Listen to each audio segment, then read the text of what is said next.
Good evening, everybody, and welcome back to the Angry Cast and Fallout Shelter 2023. How y'all doing? I want to tell you a scary story. A scary story from my childhood.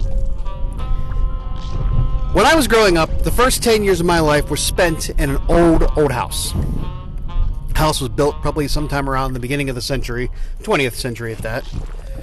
It had been updated and added on to and turned into like a different house. But the structure still pretty much stayed the same. There was 3 bedrooms, and there was 5 of us in the house. My brother and I shared a bedroom.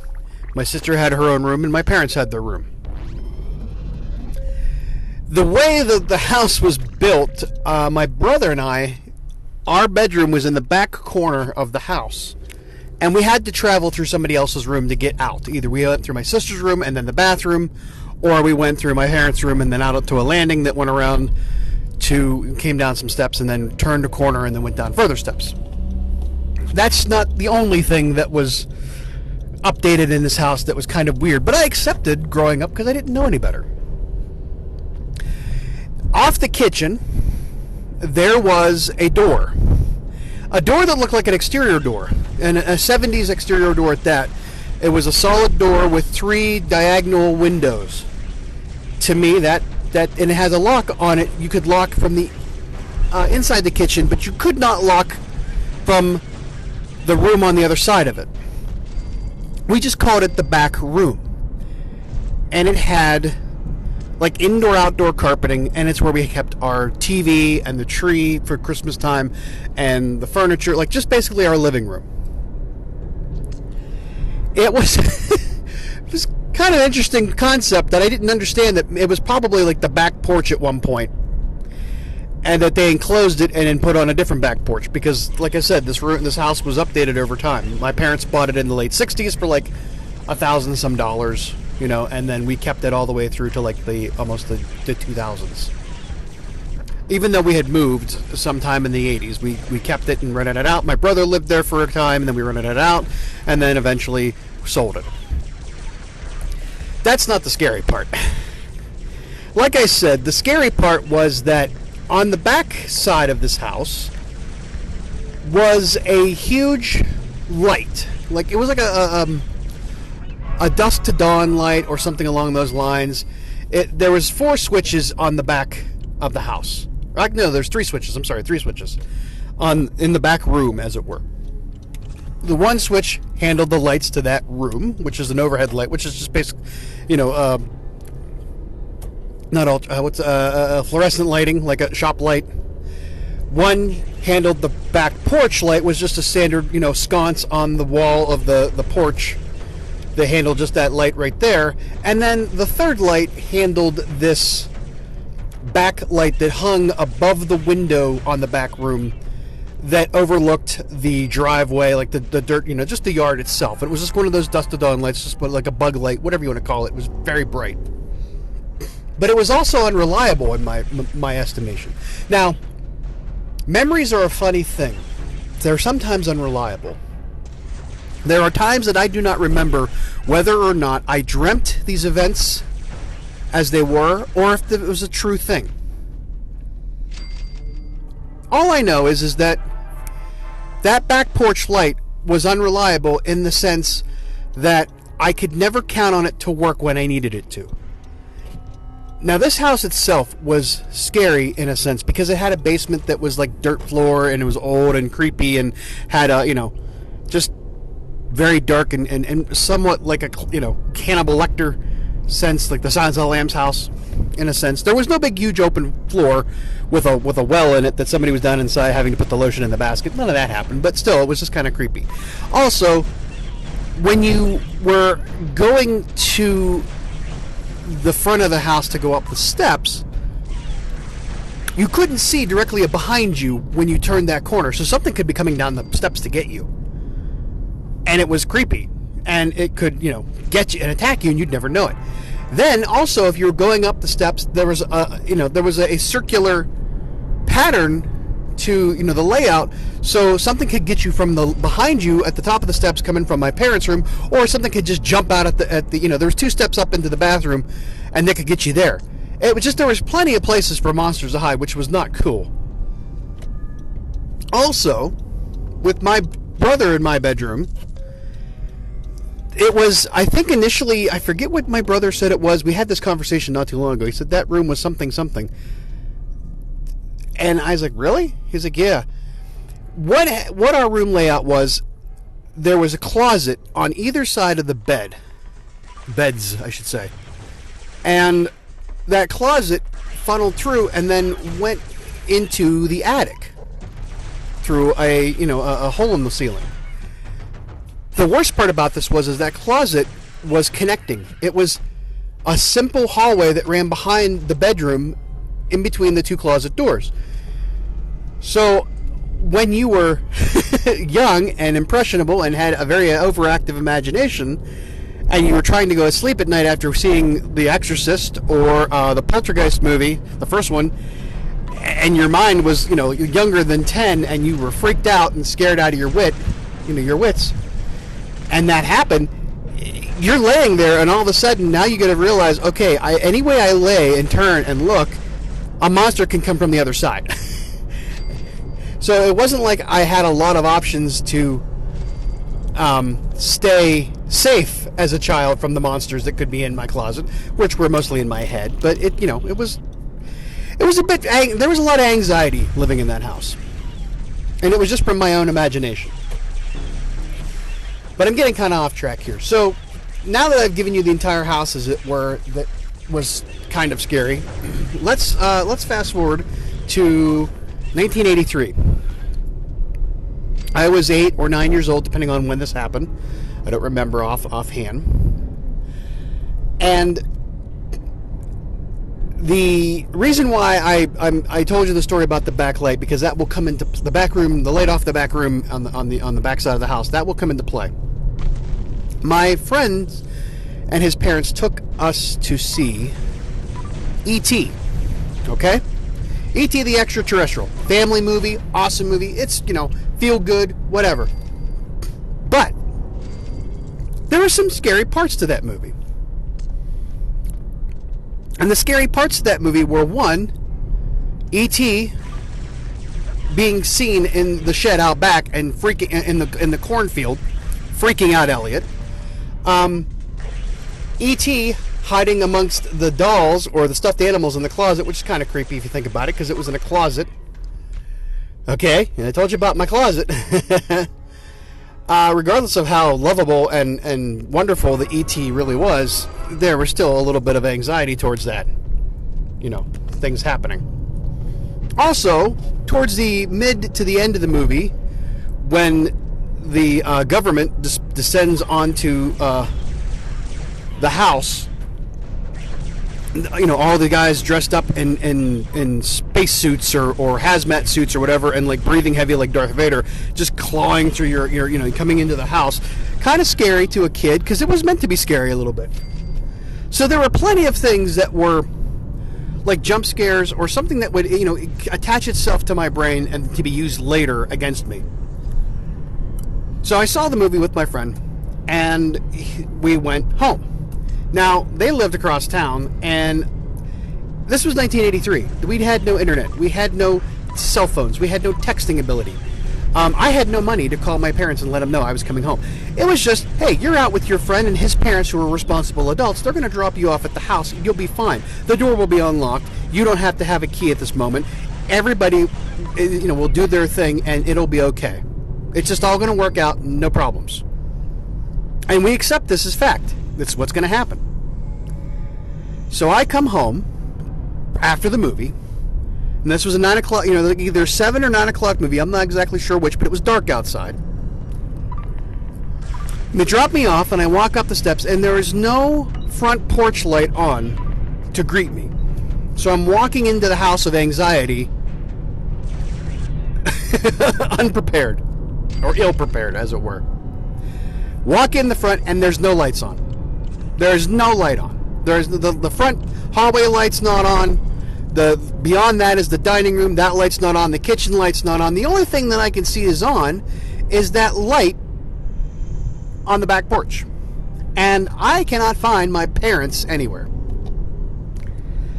So as I go through, and luckily each room I hit, the light switch is right there or within reach that I can just grab it.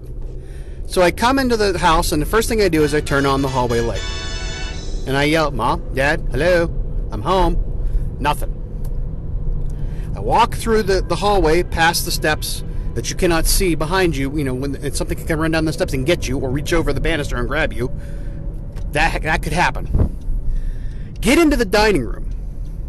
And immediately in the dining room, you pass by, there was like an armchair and then the dining room table. And then the doorway to the kitchen on your right with a pass-through window and the light switch. So I turn on the light switch there. Okay, fine. Go into the kitchen, nothing there. So I'm like, all right, well, maybe they're in the back room, and I can't really see. Maybe they have the lights off and they're watching TV in the dark. Who knows? Open up the door to the back room. Of course, it's a solid door with 3 very small lights that are out of my ability to see through because I'm short, under the age of 10. Nothing. Not a thing. Completely pitch black. No lamps on. Nothing. The house, for better, terms, is abandoned at this point. I have been abandoned at this point, as far as I'm concerned.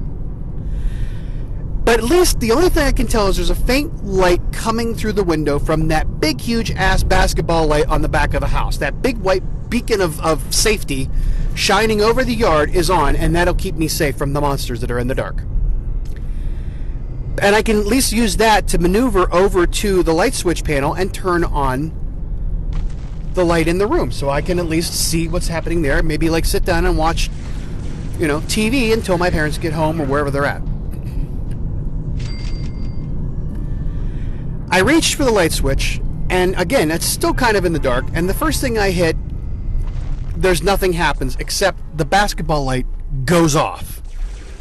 Apparently, I misread where the switches were, and I hit the last one, and that turned the light off outside. Now, the reason why this is important that I explained all these things to you about that light, that it being unreliable, is that when you flip the light off, and it shuts off, and you turn it back on, it doesn't turn on. It either takes a while to warm up, and again, I never knew these things, because I was so young, and I didn't understand the concepts of this stuff. But that light, you flip that switch, it's like going into a scary movie where the power's been cut and people sit there and flip the switch and nothing happens. And they continue to flip it back and forth. And nothing happened. And I turned that switch back on and there was no light coming back on. And I'm like, shit, I have just ruined myself. I'm screwed. The monsters I'm fair game. I've given them the opening to just come in and rip me to shreds. Now, I don't remember why that light was the way it was and why it was unreliable like that. And again, memories are unreliable from childhood because your anxiety and your imagination tend to shape the way the memory is formed.